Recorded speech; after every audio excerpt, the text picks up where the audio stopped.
Okay, so welcome to the Down the Lane podcast on New Year's Eve, and a happy New Year to you all. Happy for us last night, and our guest later, Warren from Slough. Both were ending up with victories yesterday. Us, of course, 4-3 away at Tunbridge, and Slough beating Chesham 3-0. None of the usual guests are available today, so we have a special one for you. Welcome, David Blackmore. Thank you, Barry. Thanks for having me on. You're welcome anytime you like to come on. So you was there, David, last night. Give us your thoughts on the game. Well, it was a bit of a whirlwind game, wasn't it? It's certainly warmed up the heart on a cold night. So, and I think for me, the game was very Tommy, if that's the right way of putting it. It was a absolutely hell for leather game of football, and I think we started the game as well as we did at Dover, if I'm honest. So I thought away at Dover we were superb. I thought the first 20 minutes of last night we were absolutely unplayable, if I'm honest. I think we could have been 4 up after 20 minutes.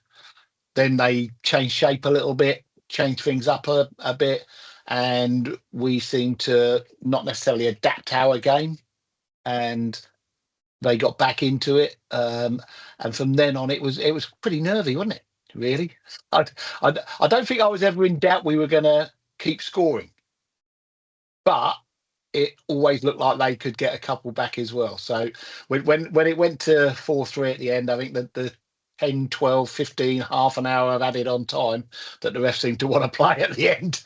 Um, I mean, thank goodness the keeper had a blinding game, didn't he, as well?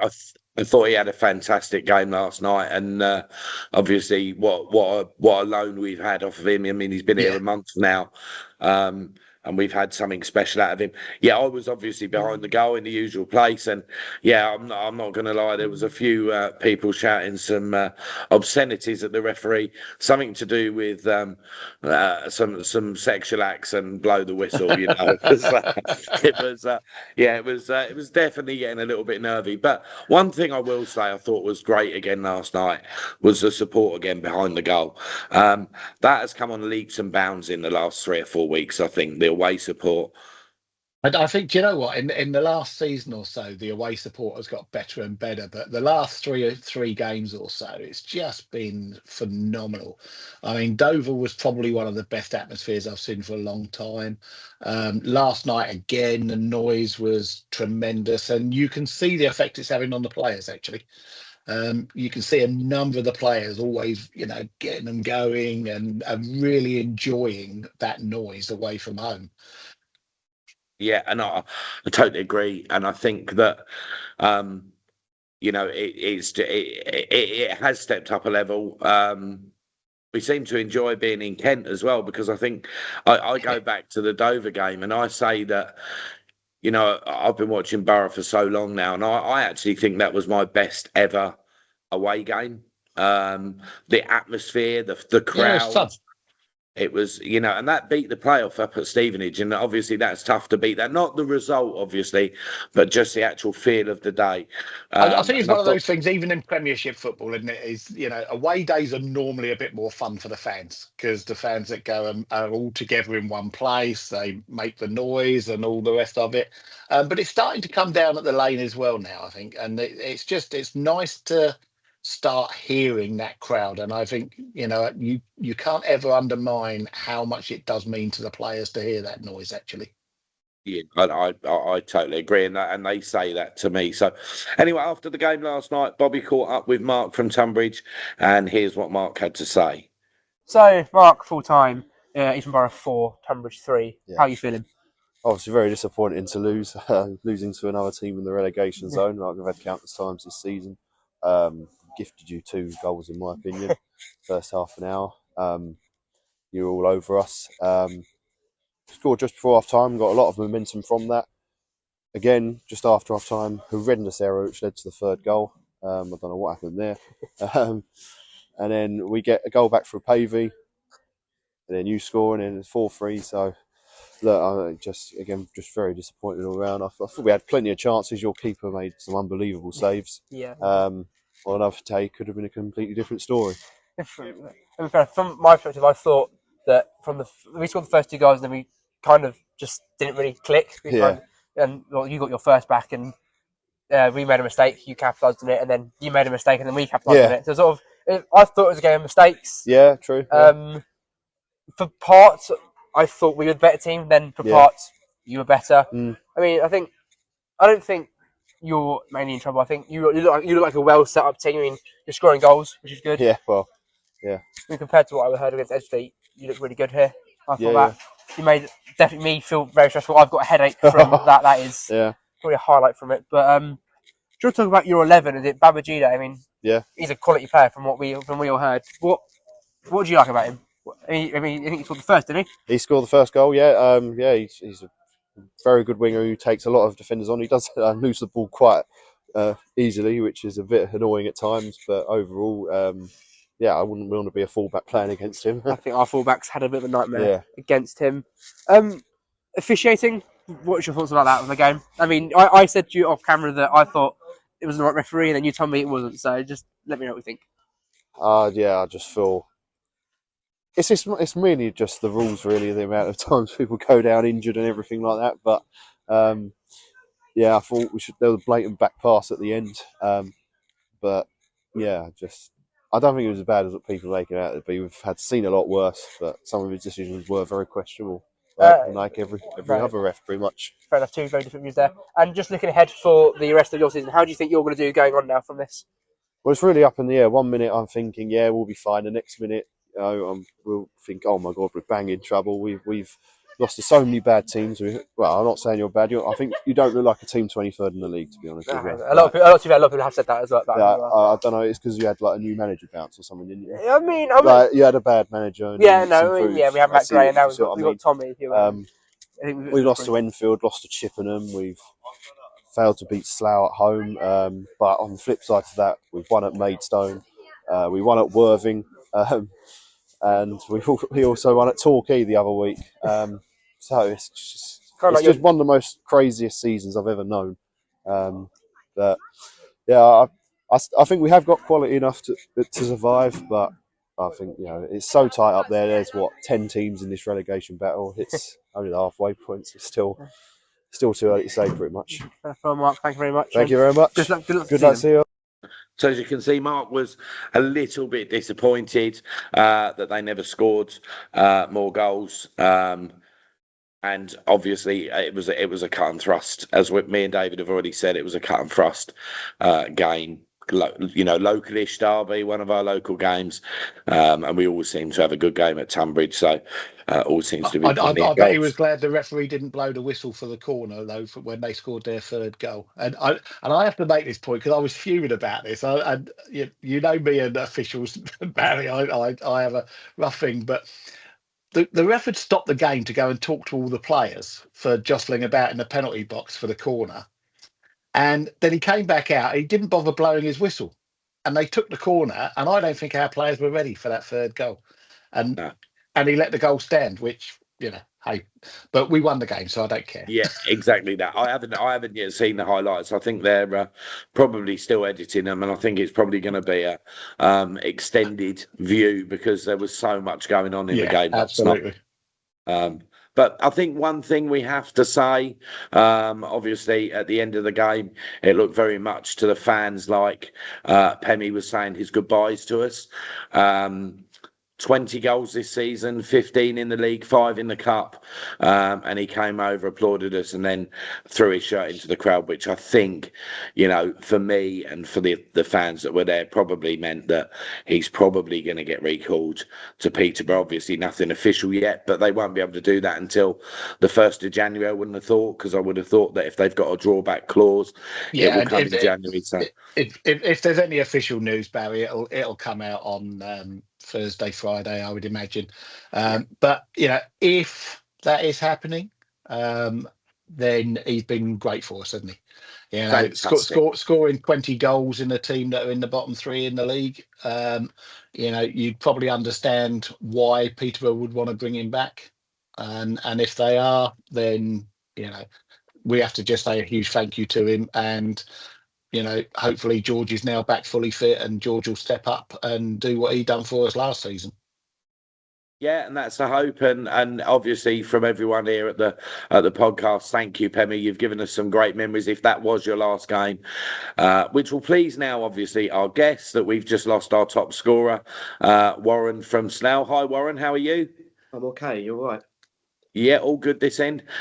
You would obviously just have been hearing me and David talking about losing Pemi, our top goal scorer, who's has scored over or almost half of our league goals, I think, this year. But you've been racking a few goals in yourself recently, and a big 3-1 away win at Maidenhead on Boxing Day. That must have pleased you guys no end. Yeah, that was. I mean, that was my 60th birthday as well, and we haven't played Maidenhead in the league for 25 years. Wow. So that really was something special. It felt our player manager Scott Davis said it felt like a football league game, and there was 2,800 people there. There was 500 Slough. There would have been more if there was any public transport. It was just totally brilliant. The atmosphere and to go. We got arguably one of our best players. He's a loanee from Reading, Basil, who's been brilliant. He got sent off, and we just thought, here we go again.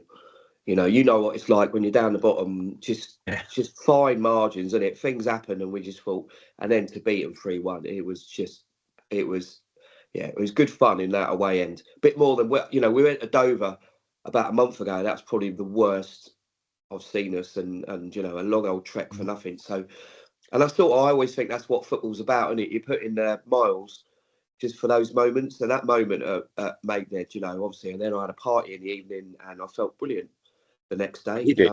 I bet you felt great the next day. Yeah.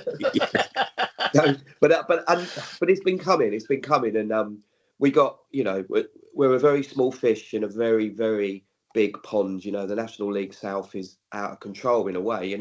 Nearly half the teams being full time. Slough, we haven't got much money. We got a big heart. We got brilliant player manager and amazing owners and stuff like that really get the club. And we've got to, work really hard on that. But when you look at teams like Chippenham have always been all right, Farnborough have always been all right. I just think the league stepped up and is really scary. And to see you lot down the bottom, we were like, well, don't get relegated, because that's one of our favourite away games. I think there was about 60 Slough stayed over bank holiday for that weekend. You stay up, we stay up, everyone's a winner.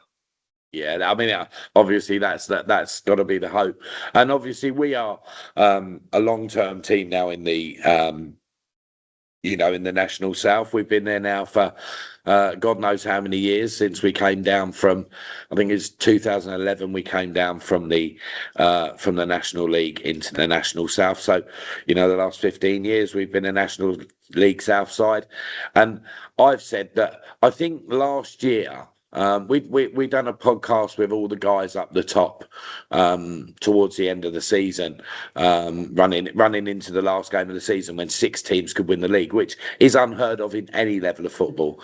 And I think the exposure that the league got last year on all these Facebook sites, the Give Me Footballs, the Talk Footballs, the Talk Sports, all these football sites and football channels that the league got publicity on has actually generated more money into the league this year from advertisers, from sponsors, from everything else. And it's allowed teams to increase their budget, to increase the full-time. And that's why more teams have gone full-time this year. And like you say, it is out of control. This is now a professional football league, right? There's no getting away with it. Even the sides that are part-time, for me, whereas it used to be the full-time sides were big fish in a little pond. Now I think I think it's reversed, and I think the part-time sides are now small fish in a big pond. And that's I just think that's how football's changing. I mean, David, you obviously were in charge at Eastbourne Borough, so you saw a lot of that time. Do you agree with that statement that? Yeah, I think it's changed dramatically, and I think that the benefit of teams like Slough have got is having a wonderful player manager like Scott, who's now been there for quite a few years, knows the club inside out, and you've got some stability there and stability in the club. And I think, when we sold the club on to Simon, we were probably one of only 3-4 full-time teams in the league at that point in time. and probably had a very healthy budget. And even last year, I would say we were in the top ends of the playing budgets last year. We're not this season. I can tell you that right here and now. There are teams out there spending an awful lot of money, and there's an awful lot of money in this game now. And I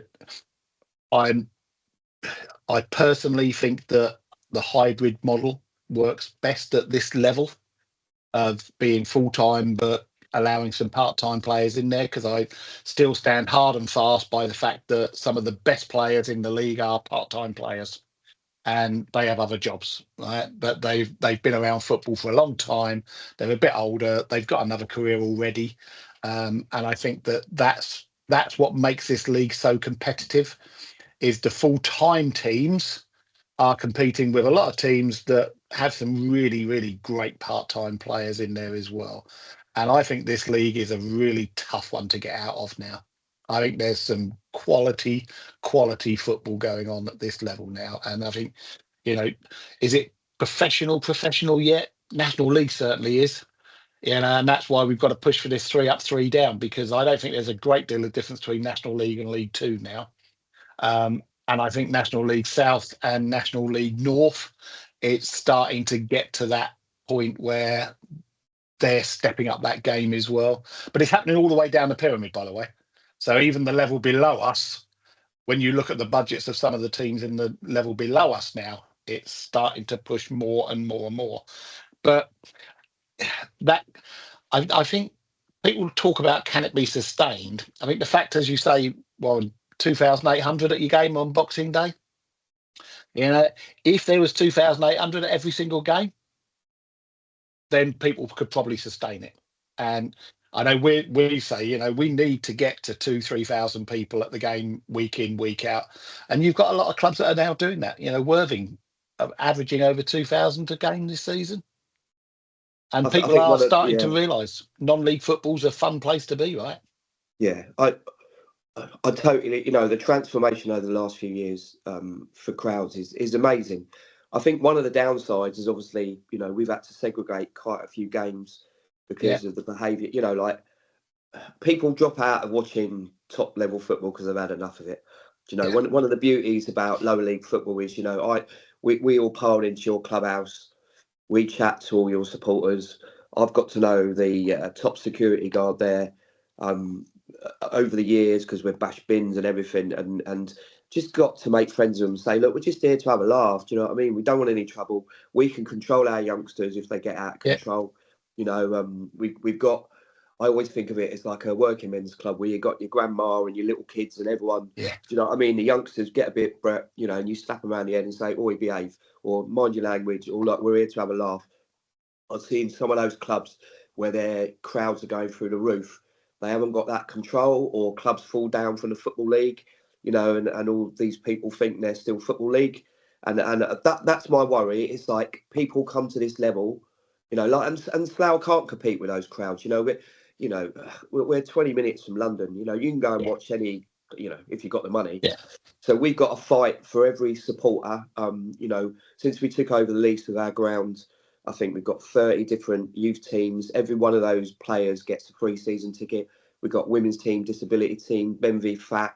It's relentless. Our pitch is not, it is the community hub of that town. In a town that's always getting a bad press, has lost pubs and places where people can meet. So the football club, Slough, is got a massive role to play. I mean, I went up there. BBC Breakfast did some stuff when we were in the FA Cup, and I went up there on a Tuesday night. There was 150 business leaders up there having a meeting. There was the Gin Beer News women only session. There was kids teams playing on the pitch. I mean, he's just going, this to me, I mean, all football clubs do this, but Slough has to turbocharge and work so much more harder because we're fighting for every supporter. And also, Slough is, I think, the most mixed town in the whole country. So we've got to do something to attract, I'm not buying it that people from other countries don't like football. That's just flannel. You just have to work harder to make those people feel welcome. And over the last 5 years, our age range from supporters has gone from a hardcore of old bastards to tons of children, and getting them behind the goal and getting them excited and making them feel part of the club. And Scotty Davis and that, obviously, after every game, he comes up, makes all the players come up, you know, and thank the fans and stuff like that, which is, I think, a big deal. But Scotty goes beyond that. You know, I know he private messages people if they're struggling with their mental health, if they're not well. You know, he really goes above and beyond. I mean, there was a couple of lads, you know, sorry to rant on, but there was a couple of lads after the Maidenhead game that I didn't recognise, but had been chased by a load of Maidenhead youngsters. And one of them was really stressed out. And, you know, I was with my little one and stuff like that. And we chatted and we made sure their mum would come and picked him up and they were safe. And I got his email address and straight away, you know, our CEO over the, you know, emailed the lads, you know, really sorry what happened. Here's some free tickets. Come on, you know, and I think those little teeny things matter, and they're the little 1% that give you that little bit more of an edge. So beating Maidenhead was just so important for us. You know, we had 560 away supporters. It felt like a Football League game. It was totally brilliant, you know. But you are going to have some Herberts who think they're, you know, which is football. You know, I grew up in the 80s watching football, and it was kicking off left, right, and centre. So I'm not rose tinting the past.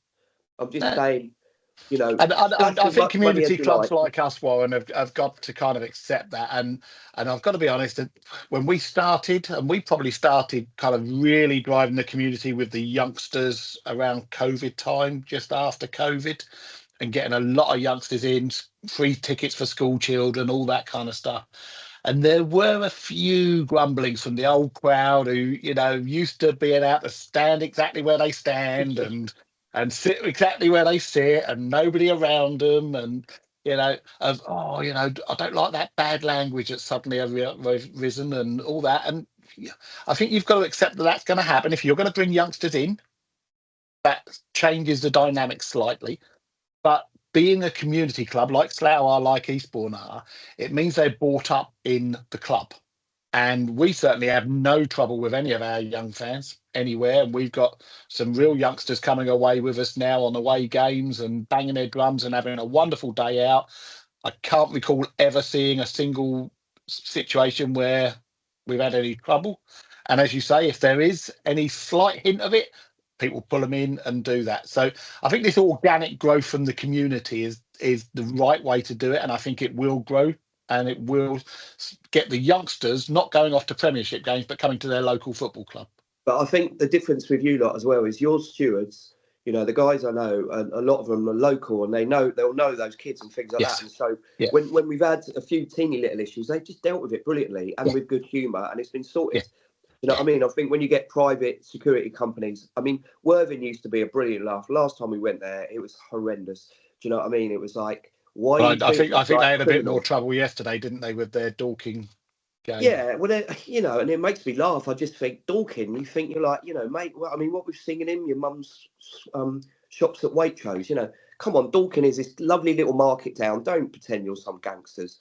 Do you know what I mean? I just, you know, and at Dagenham we were segregated, but actually we were in their bar beforehand, and I, you know, I go back watching Slough nearly 50 years, and I remember them in the Isthmian Premier and stuff like that, and you know, and I just think, yeah, you're going to have idiots in any walk of life, but what is happening to non-league football is just, it warms my heart, because just the crowds everywhere, and I watch, you know, my like I said, my youngster who, you know, we had Brighton season tickets, and I hated it. I don't care less about Brighton. I'm not from Brighton. I hate the Premier League.